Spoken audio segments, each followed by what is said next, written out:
السلام علیکم ورحمۃ اللہ وبرکاتہ۔ الحمد للہ نحمده ونستعینه ونستغفره ونؤمن به ونتوکل علیہ ونعوذ باللہ من شرور انفسنا ومن سیئات اعمالنا، من يهده الله فلا مضل له ومن يضلله فلا هادي له، ونشهد أن لا إله إلا الله وحده لا شريك له ولا نظير له ولا مثل له ولا مثال له،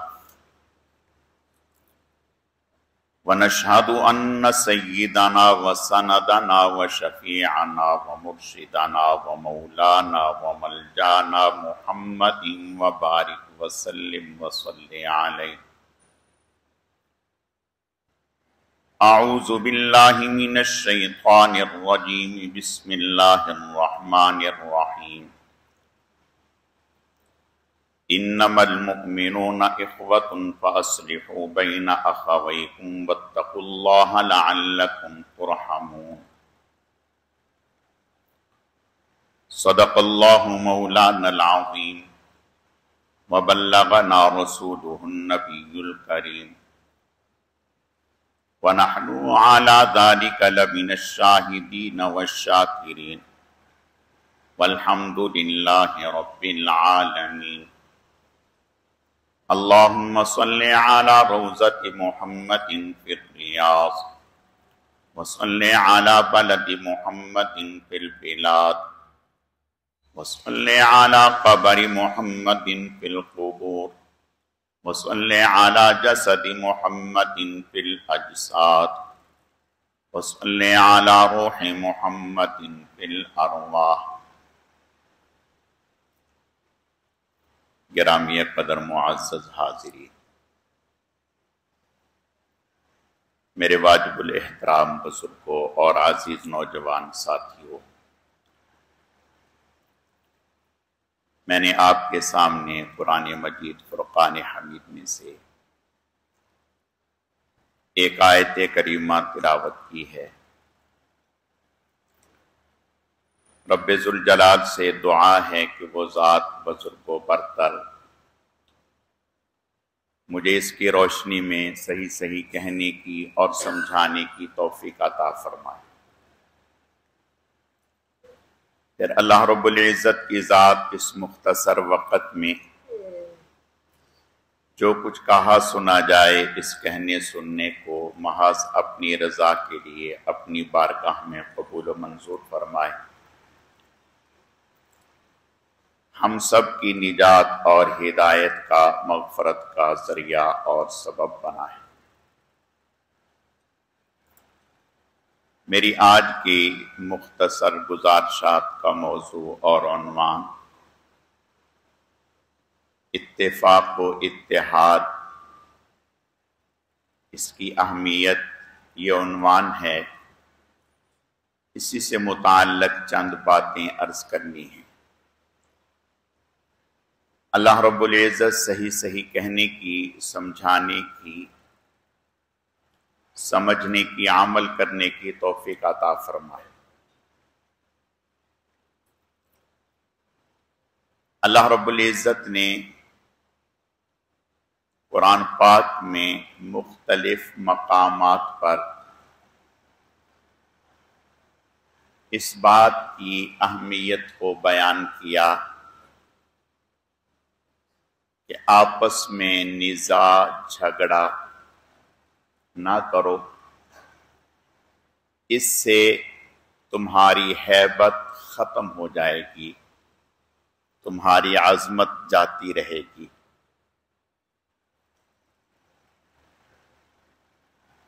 اور ساتھ ہی یہ بتایا کہ یہ آپس کا اختلاف، جھگڑا، فساد یہ کتنا نقصان دہ ہے۔ آپ نے ارشاد فرمایا کہ جیسے اس طرح بلیڈ بالوں کو مونڈتا ہے، فرمایا بالکل اسی طرح سے آپس میں جھگڑا، نزاع، فساد یہ دین کو مونڈ دیتا ہے۔ خواہ یہ جھگڑا اور فساد دو شخصوں کے درمیان ہو، دو گھروں کے درمیان ہو، دو قوموں کے درمیان ہو، دو ملکوں کے درمیان ہو، جہاں یہ جھگڑا اور فساد ہوگا وہاں دین خطرے میں پڑ جائے گا۔ جب جھگڑا اور فساد ہوتا ہے تو پھر انسان اعتدال کا راستہ چھوڑ دیتا ہے،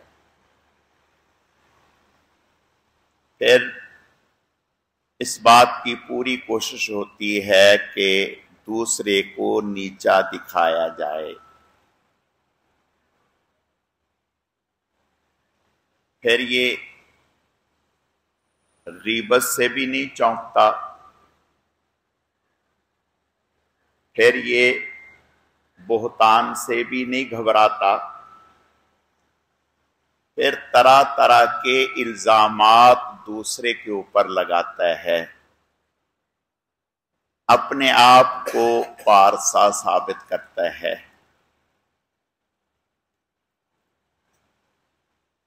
اس سے شیطان کا مقصد حاصل ہوتا ہے اور مسلمانوں کی طاقت کمزور ہوتی ہے۔ آپ صلی اللہ علیہ وسلم نے ایک مرتبہ ارشاد فرمایا کہ شیطان پانی پر اپنا تخت لگا کر کے بیٹھتا ہے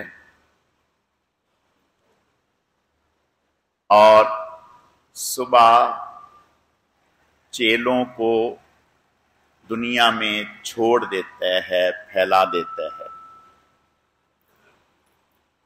یہ شیطان کے چیلے دن بھر کمائی کر کے شام کو شیطان کے سامنے، ابلیس کے سامنے کارگزاری رکھتے ہیں۔ اس میں کوئی تو کہتا ہے کہ میں نے فلاں کو نماز سے روک دیا، وہ کہتا ہے اچھا کام کیا۔ کوئی کہتا ہے کہ میں نے فلاں کو روزے سے روک دیا، وہ کہتا ہے اچھا کام کیا۔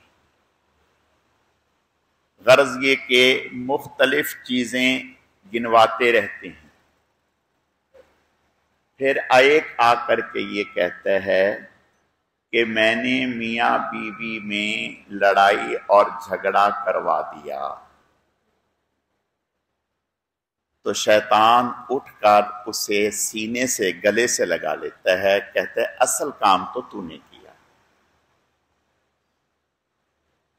اس لیے کہ اب یہ فساد کا دروازہ کھل گیا، اب یہ دو شخصوں کی لڑائی نہیں رہی بلکہ دو خاندانوں کی لڑائی ہو گئی، اور جب یہ دو خاندانوں کی لڑائی ہو گئی تو اس میں قتل و غارت کی نوبت بھی آ سکتی ہے۔ تو غرض یہ کہ شیطان کا سب سے بڑا ہتھیار وہ مسلمانوں کو آپس میں لڑانا ہے۔ یہ بہت بڑا نقصان دہ عمل ہے، یہ مذہبی بنیادوں پر ہو تب بھی، لسانی بنیادوں پر ہو تب بھی، سیاسی بنیادوں پر ہو تب بھی۔ ہم اگر غور سے اپنے حالات دیکھیں، جو ہم اس نوبت تک پہنچے ہیں اور آگے کہاں تک جائیں گے، اللہ تعالی ہماری حفاظت فرمائے۔ یہ آپس میں بے جا حدود سے آگے نکل کر فساد اور جھگڑا ہے، بے یقینی کی کیفیت ہے، اور اس کی بحاف پر، اس کی بنیاد پر کون کس پہ کیا کیا الزامات نہیں لگا رہا۔ یہ ہر جگہ ہوتا ہے، جہاں آپس میں لڑائی ہوگی، فساد ہوگا، وہاں اس طرح کے حالات پیدا ہوں گے، وہاں اس طرح کی کیفیات پیدا ہوں گی۔ اس آپس کے جھگڑے کی نحوست اتنی بڑی ہے کہ آپ صلی اللہ علیہ وسلم لیلۃ القدر بتلانے کے لیے تشریف لا رہے تھے، جو کہ لوگوں کو بتلائیں کہ فلاں تاریخ لیلۃ القدر کی ہوا کرے گی، لیکن آگے دو صحابہ کرام لڑ رہے تھے، آپس میں جھگڑ رہے تھے، تو آپ ان کے جھگڑے میں ایسے محو ہوئے کہ اللہ تعالی کی طرف سے آپ کے ذہن سے اس کو محو کر دیا گیا۔ آپ صلی اللہ علیہ وسلم پوری حیات مبارکہ میں، صحت کے زمانے میں، کبھی ایسا نہیں ہوا کہ آپ کی جماعت سے نماز رہی ہو، کبھی ایسا نہیں ہوا کہ صحت کے زمانے میں آپ کی جماعت سے نماز رہ گئی ہو۔ ایک دفعہ ایسا ہوا کہ دو مسلمانوں کے خاندانوں میں، دو قبیلوں میں آپس میں جھگڑا ہوا، آپ صلی اللہ علیہ وسلم ان میں صلح کرانے کے لیے، ان میں صلح کرانے کے لیے تشریف لے گئے، اور آپ صلی اللہ علیہ وسلم کو وہاں اس کام میں، صلح کرانے میں اتنی دیر ہو گئی کہ صحابہ کرام رضوان اللہ علیہم اجمعین نماز میں انتظار کرتے رہے، لیکن جب خاصی دیر ہو گئی تو حضرت عبد الرحمن ابن عوف رضی اللہ تعالیٰ عنہ نے نماز پڑھائی، اور جب نماز پڑھا دی پھر آپ تشریف لائے۔ اس طرح سے آپ کی جماعت سے نماز رہ گئی۔ اس سے اندازہ ہوتا ہے کہ آپ صلی اللہ علیہ وسلم کے پیش نظر آپس کا اتفاق و اتحاد کتنی اہمیت کا حامل تھا۔ اور یاد رکھیں، آپس کا اتفاق و اتحاد اس وقت ختم ہوتا ہے جب دل میں تکبر ہو، میں بڑا ہوں، میری بات نہیں مانی جا رہی، میری رائے تو حرف آخر ہے۔ جب حسد اور تکبر دل میں بھرتا ہے، پھر عاجزی، تواضع، ایثار ختم ہوتا ہے، پھر ماننے کے لیے، دوسرے کی بات سمجھنے کے لیے تیار نہیں، پھر دوسرے کے کیڑے نکالتا ہے۔ شیخ عبد القادر جیلانی رحمت اللہ علیہ اولیاء کے سرخیل ہیں، امام ہیں۔ حضرت کے مریدین میں ایک شخص تھا، سال ہا سال حضرت کی خدمت میں رہا۔ حضرت نے اسے فرمایا کہ بھئی، ہم نے آپ کو روحانی طور پر اجازت مرحمت فرما دی، اپنی نیابت دے دی، اب آپ فلاں علاقے میں تشریف لے جائیں اور وہاں جا کر کے دین کا کام کریں۔ اس نے جب رخصت ہونے لگا تو حضرت سے کہنے لگا کہ حضرت مجھے کچھ نصیحت فرما دیں، میں جا رہا ہوں، مجھے کچھ نصیحت فرما دیں۔ حضرت نے فرمایا کہ دیکھو بھائی، خدائی کا دعویٰ نہ کرنا، اور پھر فرمایا کہ نبوت کا دعویٰ نہ کرنا۔ اب وہ چونک گیا، کہا کہ حضرت میں ایک اتنا عرصہ، طویل عرصہ آپ کی صحبت میں، آپ کی خدمت میں رہا، کیا اب بھی آپ مجھ سے یہ توقع رکھتے ہیں کہ میں خدائی کا دعویٰ کروں گا اور میں نبوت کا دعویٰ کروں گا؟ آپ نے فرمایا اس کا مطلب سمجھ لو۔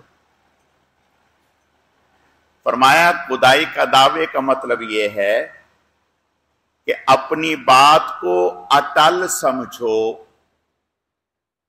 اللہ کی بات لا تبدیل لکلمات اللہ، اللہ کی بات نہیں بدلا کرتی، اللہ کی بات اٹل ہوتی ہے۔ ایسا نہ کرنا کہ اپنی بات کے اوپر اتنا قائم ہو جانا کہ میری بات جو ہے وہ اٹل ہے، وہ ادھر سے ادھر نہیں ہو سکتی، یہ تو خدائی کے دعوے کے مترادف ہو جائے گا۔ بات سمجھ میں آ گئی۔ پھر فرمایا کہ نبوت کا دعوے کا معنی یہ ہے کہ اپنی بات کو ایسا نہ سمجھنا کہ جیسے نبی کی بات ہوتی ہے بالکل سچ، اس میں جھوٹ کا امکان نہیں، آپ کی بات غلط بھی ہو سکتی ہے، لہذا اپنی بات پہ نظر ثانی کرنا، غور کر لینا اور اپنی بات سے پیچھے ہٹ جانا، یہ کوئی غلط بات نہیں ہوتی۔ تو لہذا نہ خدائی کا دعویٰ کرنا، نہ نبوت کا دعویٰ کرنا۔ میرے پیارو، اللہ ہماری حفاظت فرمائے۔ آج اگر ہم میں سے ہر آدمی اپنے گھر کے حالات کو دیکھ لے،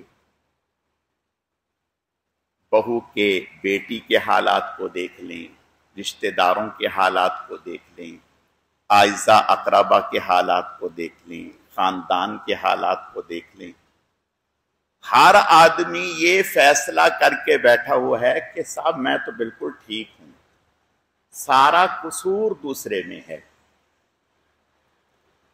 ساری غلطی دوسرے میں ہے۔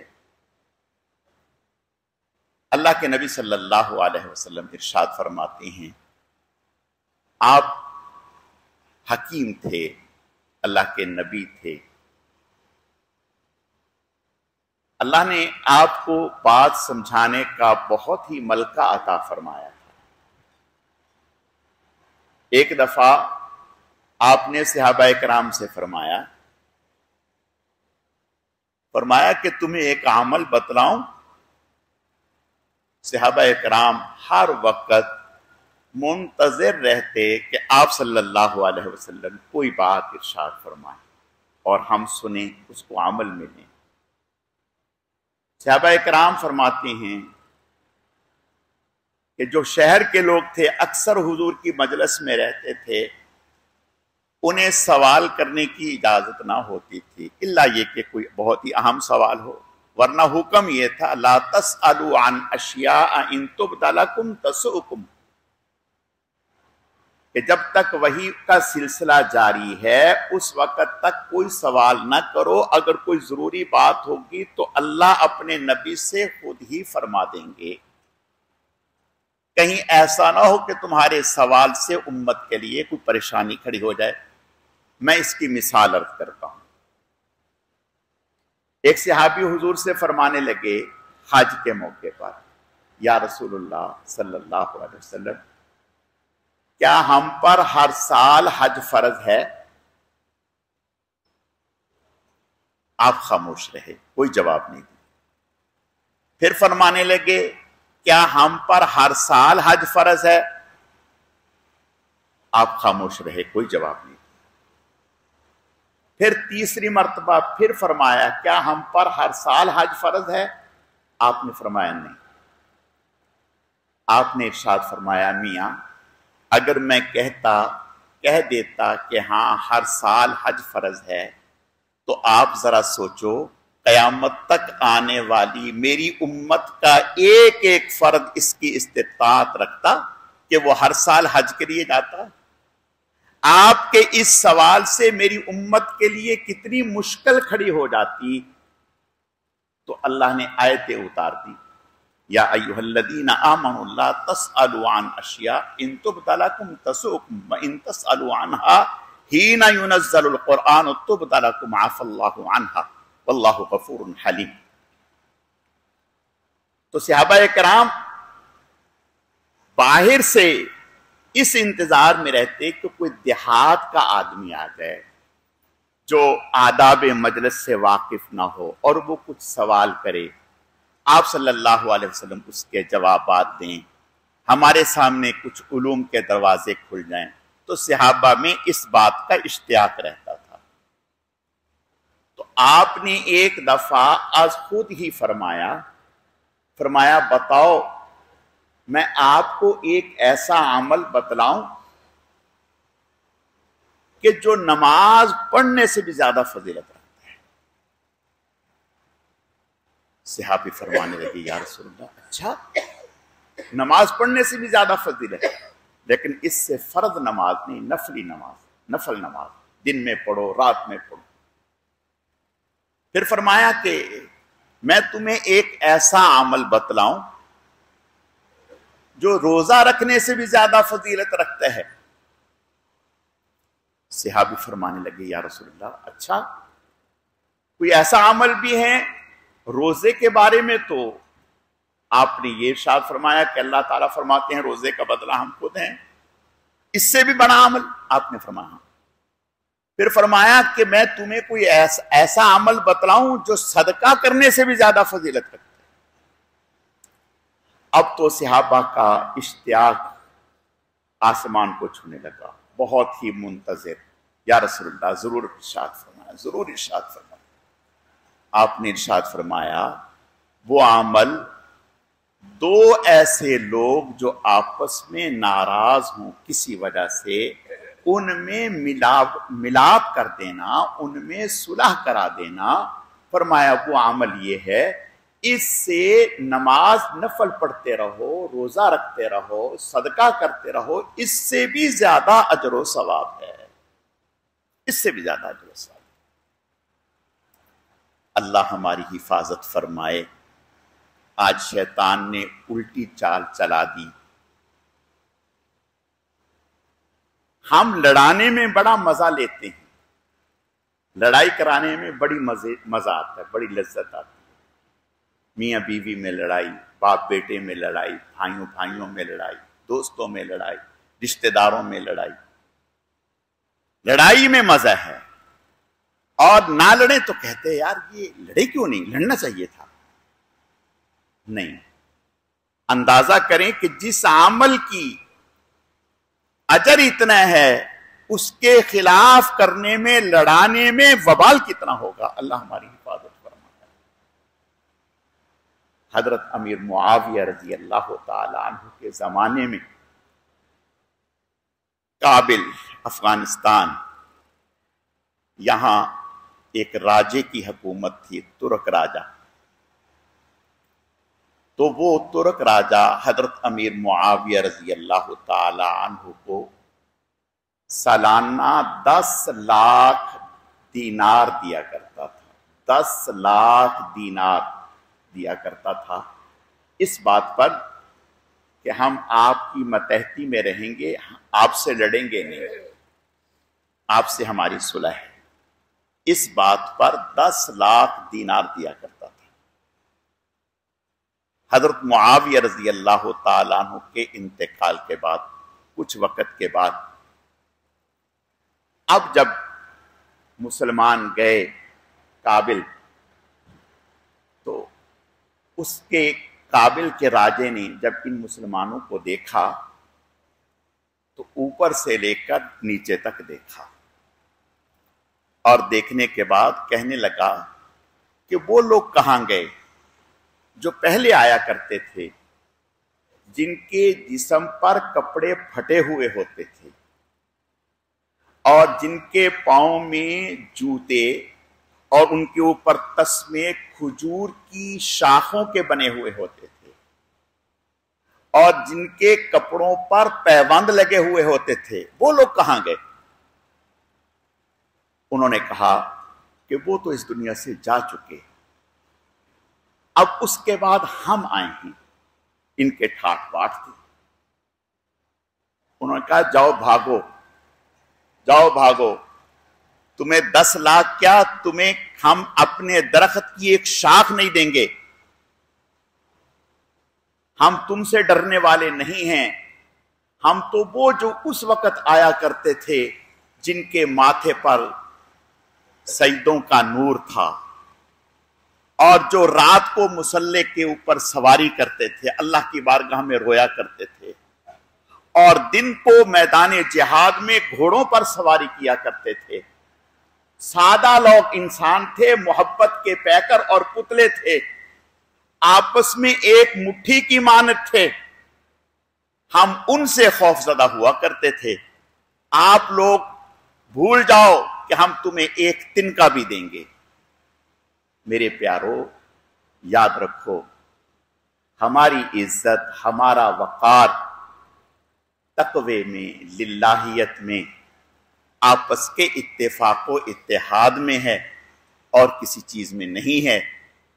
آخری بات، حضرت عمر بن خطاب رضی اللہ تعالیٰ عنہ، حضرت ابو عبیدہ رضی اللہ تعالیٰ عنہ 16 ہجری میں شام کی طرف فوجیں روانہ کر دی، شام والوں کا محاصرہ کر لیا، بیت المقدس کا، اور جو شامی رومی لوگ تھے، عیسائی لوگ، قلعے میں بند ہو گئے۔ طویل عرصہ محاصرہ رہا، بالآخر اس بات پر صلح ہوئی، کہنے لگے کہ بغیر لڑائی کے ہم اپنے ملک کی چابیاں آپ کو دینے کے لیے تیار ہیں، شرط یہ ہے کہ آپ کا امیر المؤمنین خلیفۃ المسلمین چل کے آ جائے، وہ آ جائے، ہم دیکھیں گے۔ حضرت ابو عبیدہ رضی اللہ تعالیٰ عنہ نے حضرت عمر بن خطاب رضی اللہ تعالیٰ عنہ کو خط لکھا، فرمایا کہ یہ صورتحال ہے۔ حضرت عمر رضی اللہ تعالیٰ عنہ نے مدینہ میں صحابہ کرام سے مشورہ کیا، مشورے کے بعد طے پایا کہ مجھے جانا چاہیے، تشریف لے گئے۔ میں اختصار کے ساتھ یاد کرتا ہوں، جب وہاں پہنچے، حضرت عمر بن خطاب رضی اللہ تعالیٰ عنہ کے کپڑوں پر پیوند لگے ہوئے تھے، اور وہ مالدار لوگ تھے، کھاتے پیتے لوگ تھے، چمک دمک تھی۔ حضرت ابو عبیدہ رضی اللہ تعالیٰ عنہ نے حضرت عمر بن خطاب رضی اللہ تعالیٰ عنہ سے فرمایا کہ حضرت، ہماری درخواست ہے کہ یہ مالدار لوگ ہیں، چمک دمک کو پسند کرتے ہیں، آپ کے کپڑے تو پیوند لگے ہوئے ہیں، پھٹے ہیں، اور اس پہ چمڑے کا پیوند بھی لگا ہوا ہے، آپ مہربانی کریں نیا سوٹ پہن لیں، اس میں اسلام کی عزت ہوگی۔ حضرت عمر بن خطاب رضی اللہ تعالیٰ نے فرمایا، ابو عبیدہ، افسوس کہ یہ بات آپ کے علاوہ کوئی اور کہتا، آپ جیسا دانا انسان یہ بات کہے۔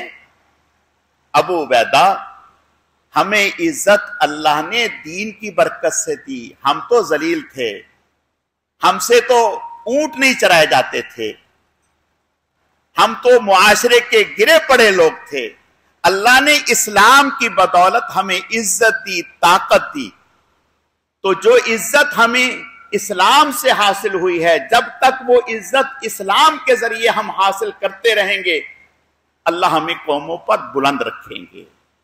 جب وہ عزت کسی اور ذریعہ سے، چمک دمک، مال و اسباب کے ذریعہ سے، سونے چاندی کے ذریعہ سے ہم حاصل کر کے اور قوموں پر اپنا غلبہ دکھانا چاہیں گے تو ہم ذلیل ہو جائیں گے، رسوا ہو جائیں گے۔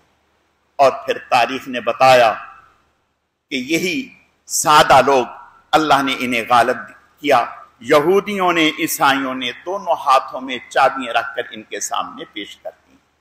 اللہ تعالیٰ مجھے آپ کو تمام مسلمانوں کو متفق ہو کر متحد ہو کر کے چلنے کی توفیق عطا فرمائے۔